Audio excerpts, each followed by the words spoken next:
fundraiser. We spoke about fundraising a little bit already in reference to the school programs that we're trying to bring in, but we're trying to fundraise throughout the year as well. We're gonna set up different goals for you guys to know what we're actually trying to reach for. I can just tell you some of the things we're looking into is better transportation, computers. We actually took it amongst ourselves as a staff to take the computers that we use and make the computer lab. So that's just telling you a little bit how far we're trying to get that acclimated into our curriculum. We need help with that. We need help with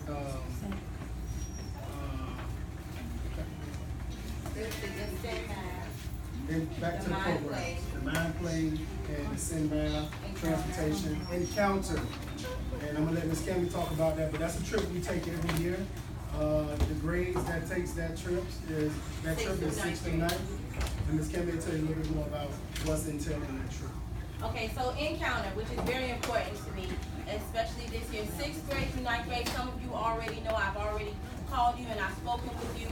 Those children who are in 6th through 9th grade, we're going to go to encounter this year. It's in Vero Beach. It costs about $200 for all of us to go. So what we're going to do is fundraisers, and we're going to do fundraisers all the way until it's time to leave, which is October 3rd. We leave on October 3rd and we come back on the 5th. That's a Wednesday, and then we come back that Friday.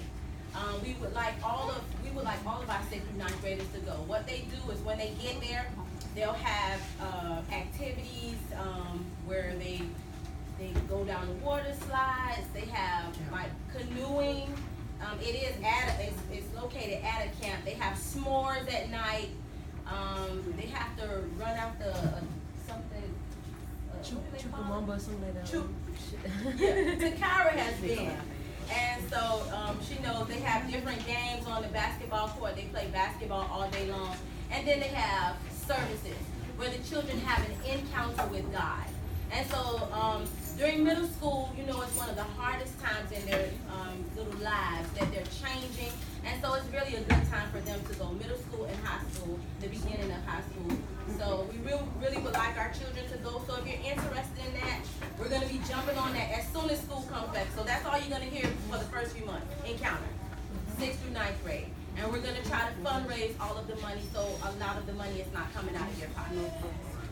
Okay. Miss Keisha is in charge of fundraising, so whoever is on the fundraising committee, you'll be working with Miss Keisha. So Miss Keisha, there were some other things that we talked about fundraising for. We talked about transportation, computers and tablets, and if we need anything like books wise or just anything to help us out, we just gonna do different fundraisers for the school year. And we was just trying to see if we can have some parents maybe bake something and we start selling it to go along with that. And then we were also gonna set up like a GoFundMe account to also help us out with certain things for the school year. So we were going to do the GoFundMe on our Facebook page, because we do have a Facebook page, Regina T. Lamb Athletics and Arts Academy. And there are many people who know and who knew who my mom was, and they're very interested in the school and they want to help us. So we figured, well, let's put up a GoFundMe and we'll tell them what we're aiming for, what our goals are, and then when we meet our goals, we'll also show them the evidence of encounter, and if we got all the computers, showing them our computers, or when our kids go up another grade level, boasting about those things, because we really believe that, you know, they're gonna grow, and they're gonna be all that God has called them to be. Transportation this year. Transportation this year is gonna be on a first come, first served basis. So if you need to be on that list, you need to get on that. If you're not on the list, you need to be on the list. Put your name on the list tonight. I think already we have about 10 names, and I think we're going to be able to get about 30 kids so far. You are for this year, for the 2016. What about people used to enter that place? You have to let us know, because Mr. Alex is not running the business, running the bus business. It's run by the school again, once again. Okay, so make sure you put your name on the transportation list. Yes. Okay, real quick, this is big, and I want to make sure I address this the right way. Electronics.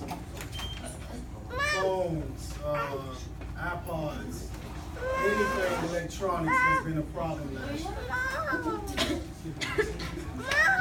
It's been a real problem. We want to kind of nip that in the bud. We even had kids recording while school was going on. And the only reason we found out because something happened.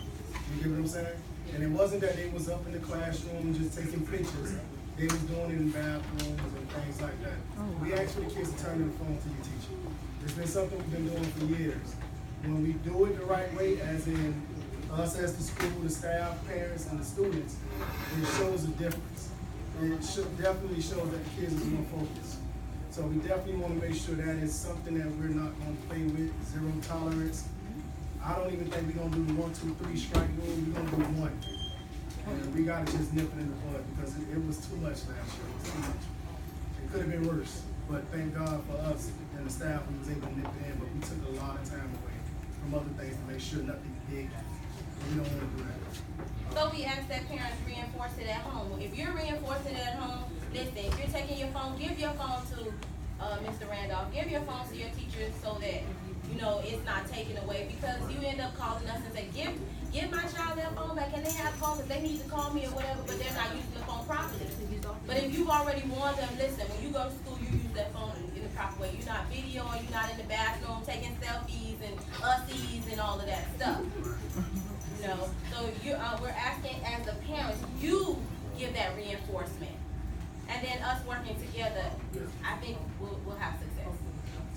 As long as you give us that support, we need your support. Yeah, I learned that from, the first step on that. My daughter fell this year because she was really distracted on that phone.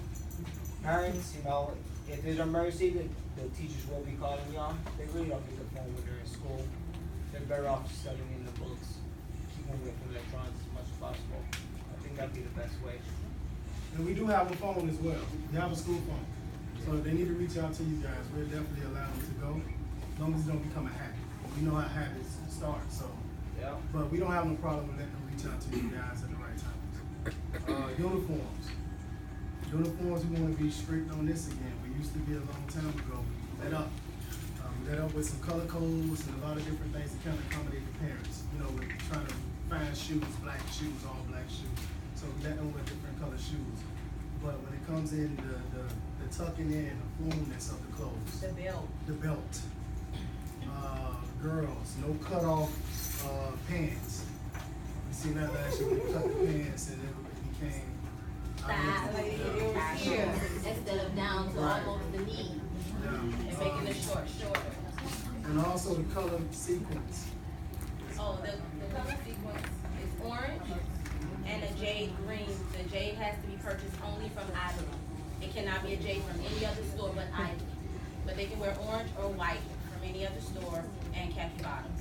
And then, like we did let up on the shoes, so they can wear any color shoes, but they need that belt. Yeah. The sagging, Yeah. they leave those belts home on purpose so that they can sag. And it just won't be tolerated. It just can't. Because and believe it or not, when your child comes and their pants are sagging, or they don't have on the belt, or they're not dressed properly, that's how their attitude is in the classroom. And so they don't put forth maximum effort in the classroom. They're halfway dressed and they're halfway acting in the classroom. Their behavior is halfway, and their education is halfway, and they're giving us half of who they are. But when you at home and you're saying, no, you're gonna go to that school and you're gonna look appropriate for the day, you're gonna look like a student. When you're doing that, and then we're getting them here, we'll be on point. Yeah. Working together, I think, is very, very important, and I keep stressing that. And it's in our vision, and it's on a lot of our paperwork at the bottom, that we're to work together as a family with our staff and our parents. And our parents, I think, are our missing piece to RTL. That's the missing piece. We really, really want your involvement. We really want your say-so. We really want to communicate with you. I had a parent earlier in the week say that is one of the things that we're having issues with, communication. And I've been on Ms. Lawson, and she knows I go to her and I'm like, did you call the parents? I don't want you to email them, I want you to call them. We're too small to send emails. Let's call, let's talk. And that's why a lot of you have my cell phone number. Today, some people called me. I was at home I don't care. Call me. Call me on my cell phone. I get text messages. I don't mind. I don't mind. Your children's education is important to me. Your children are important to me. When they're with me, they're my children. I told the parent today, I'm auntie principal. No, that's right. And they know. Don't I get on y'all? I be shown?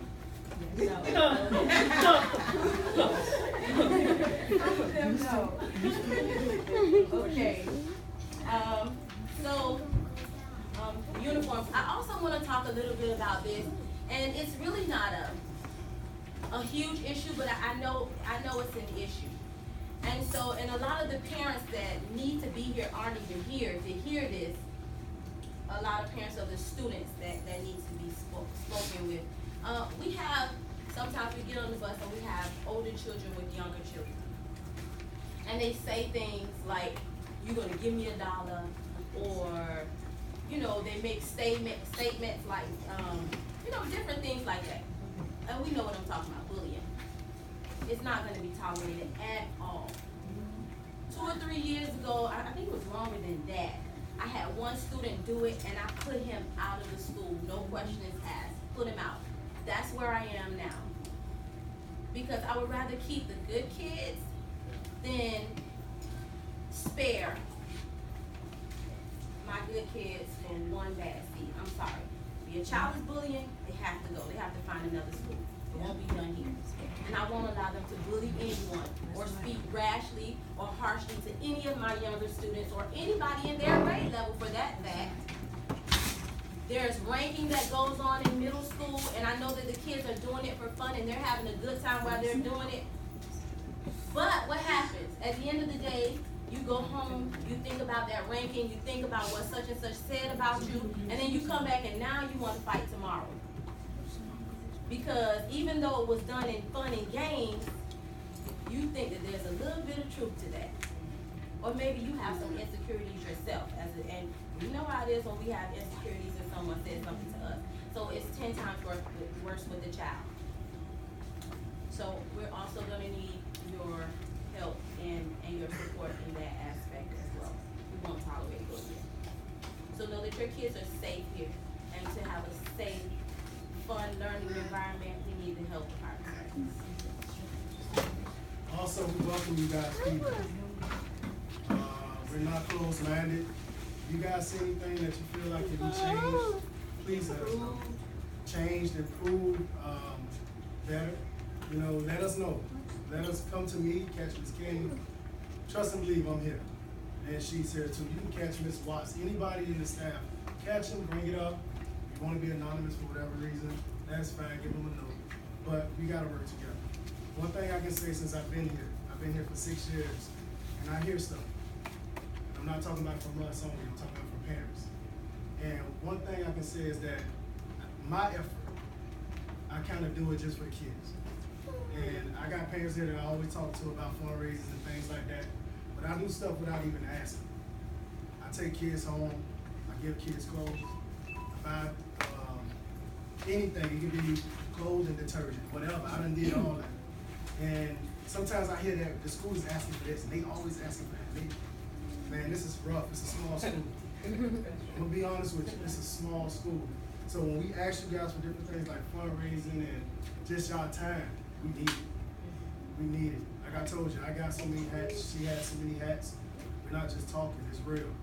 Some of these kids see me run from my class, stop my class for a minute, deal with a kindergarten or a 3rd grader that had a fit. Need help. If you guys honestly would like to help us, we'd like you guys to fill out that form that I seen across there. When I seen it, my eyes glued to it, I'm like, oh, I need to get it out personally. We need you guys' help. We're not asking for money to put in our pockets. Trust me, we're not. We're asking for you guys' help to make the school better for your kids. And as you can see right now, we put the athletics and arts part in. That's for the kids. They say they wanted more stuff. That's what we listen to. We heard it. So now they got more than enough fun stuff, because I'm telling you, there's gonna be a lot of stuff going on at one time. So, but we're gonna take care of school first. We're gonna block it off just like some of these art schools in downtown Miami that do class first in the